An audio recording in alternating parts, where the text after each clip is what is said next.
2 Samuel, chapitre 20. Il se trouvait là un méchant homme, nommé Shéba, fils de Bichri, benjamite. Il sonna de la trompette, et dit, Point de part pour nous avec David, point d'héritage pour nous avec le fils d'Isaïe.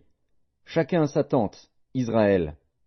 Et tous les hommes d'Israël s'éloignèrent de David, et suivirent Shéba, fils de Bichri. Mais les hommes de Juda restèrent fidèles à leur roi, et l'accompagnèrent depuis le Jourdain jusqu'à Jérusalem. David rentra dans sa maison à Jérusalem. Le roi prit les 10 concubines qu'il avait laissées pour garder la maison, et il les mit dans un lieu où elles étaient séquestrées. Il pourvut à leur entretien, mais il n'alla point vers elles. Et elles furent enfermées jusqu'au jour de leur mort, vivant dans un état de veuvage. Le roi dit à Amasa, Convoque-moi d'ici à 3 jours les hommes de Juda, et toi, sois ici présent. Amasa partit pour convoquer Juda, mais il tarda au-delà du temps que le roi avait fixé. David dit alors à Abishai, Shéba, fils de Bichri, va maintenant nous faire plus de mal qu'Absalom. Prends toi-même les serviteurs de ton maître et poursuis-le, de peur qu'il ne trouve des villes fortes et ne se dérobe à nos yeux. Et Abishai partit, suivi des gens de Joab, des Kérétiens et des Pélétiens, et de tous les vaillants hommes. Ils sortirent de Jérusalem, afin de poursuivre Shéba, fils de Bichri. Lorsqu'ils furent près de la grande pierre qui est à Gabaon, Amasa arriva devant eux. Joab était ceint d'une épée par-dessus les habits dont il était revêtu. Elle était attachée à ses reins dans le fourreau, d'où elle glissa, comme Joab s'avançait. Joab dit à Amasa, Te portes-tu bien, mon frère? Et de la main droite il saisit la barbe d'Amasa pour le baiser. Amasa ne prit point garde à l'épée qui était dans la main de Joab, et Joab l'en frappa au ventre et répandit ses entrailles à terre, sans lui porter un second coup. Et Amasa mourut. Joab et son frère Abishai marchèrent à la poursuite de Shéba, fils de Bichri.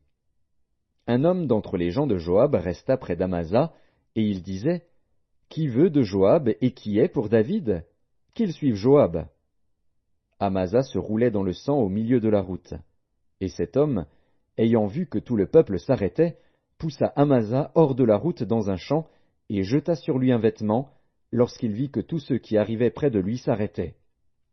Quand il fut ôté de la route, chacun suivit Joab, afin de poursuivre Shéba, fils de Bichri. Joab traversa toutes les tribus d'Israël dans la direction d'Abel-Beth-Maaka, et tous les hommes d'élite se rassemblèrent et le suivirent.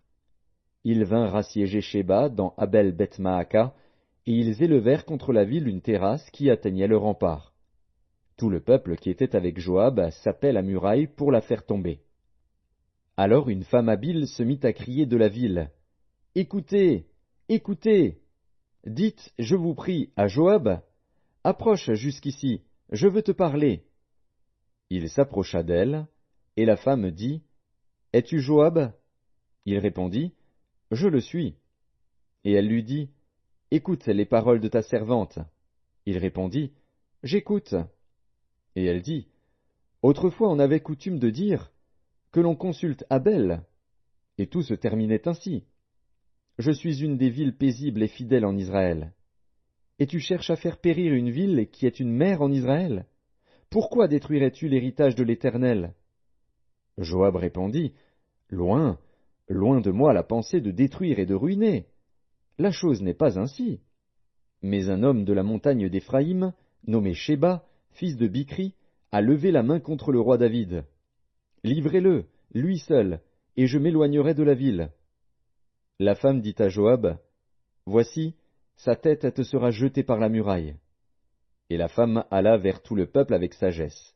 Et ils coupèrent la tête à Shéba, fils de Bichri, et la jetèrent à Joab. Joab sonna de la trompette. On se dispersa loin de la ville, et chacun s'en alla dans sa tente. Et Joab retourna à Jérusalem, vers le roi. Joab commandait toute l'armée d'Israël. Benaja, fils de Jéhojada, était à la tête des Kérétiens et des Pélétiens. Adoram était préposé aux impôts, Josaphat, fils d'Achilud, était archiviste. Shéja était secrétaire, Tsadok et Abiatar étaient sacrificateurs, et Hira de Jaïr était ministre d'État de David.